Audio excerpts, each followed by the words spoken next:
तीन दुख। दुनिया में दुख तो बहुत है, वैरायटीज बहुत है दुख की, पर बेसिक अगर देखा जाए तो देयर आर 3 टाइप्स ऑफ दुख। 3 तरह के दुख होते हैं। कौन कौन से? शास्त्रीय भाषा में उसको कह देते हैं दैहिक, दैविक, भौतिक। आम बोलचाल की भाषा में कह देते तन, मन, धन। तन का दुख, मन का दुख, धन का दुख। आदि, व्याधि, उपाधि। ये 3 प्रकार के दुख हैं।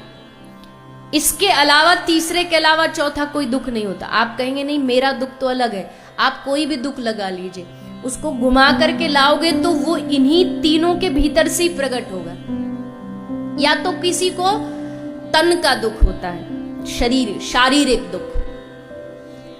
भगवान ने उसके पास कोई कमी नहीं छोड़ी, खूब पैसा है, धन है, दौलत है, सब कुछ है।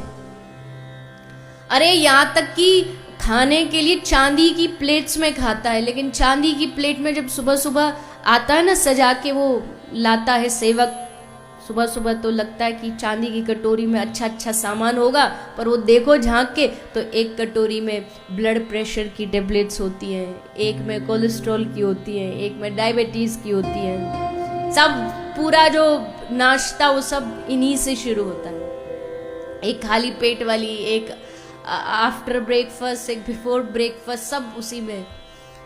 तन से व्यक्ति बड़ा दुखी। और आज की डेट में, आज के वर्तमान समय में ऐसा कोई ही होगा जिसको तन का दुख ना हो, क्योंकि खान पान हमारा बिगड़ा। खान पान जो भी हमें मिल रहा है उसमें इतना सारी मिलावटें आने लगी। कोई भोजन आज शुद्ध बचा नहीं, दूध शुद्ध बचा नहीं। तो ये तन का दुख होता है। जुखाम, बुखार, फीवर, जितने भी शारीरिक दुख है, ये तन का दुख। एक होता मन का दुख। किसी बिरले को भगवान ने अगर शरीर ठीक दे दिया, उसको कोई रोग नहीं, कोई परेशानी नहीं, तो मन का दुख। मन का दुख कई प्रकार का हो सकता है। जो चाहते वो नहीं हो रहा है, जैसा करना चाहते हैं वो नहीं प्राप्त कर पा रहे हैं, चाह रहे हैं कुछ और, हो रहा है कुछ और, ये मन का दुख है। एक होता धन का दुख।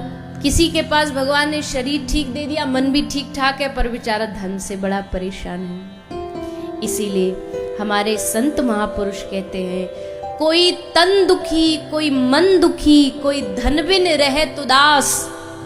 थोड़े थोड़े सब दुखी, लेकिन सुखी कृष्ण को दास।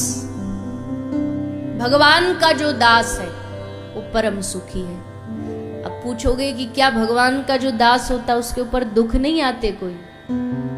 लेकिन दुख तो बहुत आते हैं। दुख आते नहीं, दुखों का पूरा पहाड़ आता है। भगवान के जितने भी भक्त हैं, भक्तमाल पढ़ो, मीरा का चरित्र पढ़ो, गुजरात के नरसिंह मेहता, जूनागढ़ के नरसिंह मेहता का चरित्र पढ़ो। कितनी कठिनाइयां, कितनी तकलीफें आई, लेकिन तकलीफ आने के बाद भी जब भगवान साथ होते हैं तो उस व्यक्ति को भीतर से शक्ति मिलती, बल मिलता है। लोगों को क्या लगता है भजन करने से दुख दूर होते हैं? ये एकदम गलत है। भजन करने से दुख दूर नहीं होते। भजन करने से दुखों से लड़ने की क्षमता आ जाती है। बस इतना सा फर्क है। बाकी भजन दुख दूर करने के लिए नहीं होता। कोई माला इसलिए नहीं कर रहे हम कि हमारे काम बिगड़े बिगड़ाए सुधर जाए। नहीं नहीं नहीं, ये तो स्वार्थ हो जाएगा। फिर दुखों से छुटकारा भजन का काम नहीं। भगवान हमें बल देते, हमें शक्ति देते। तो थोड़े थोड़े सब दुखी, पर सुखी कृष्ण को दास।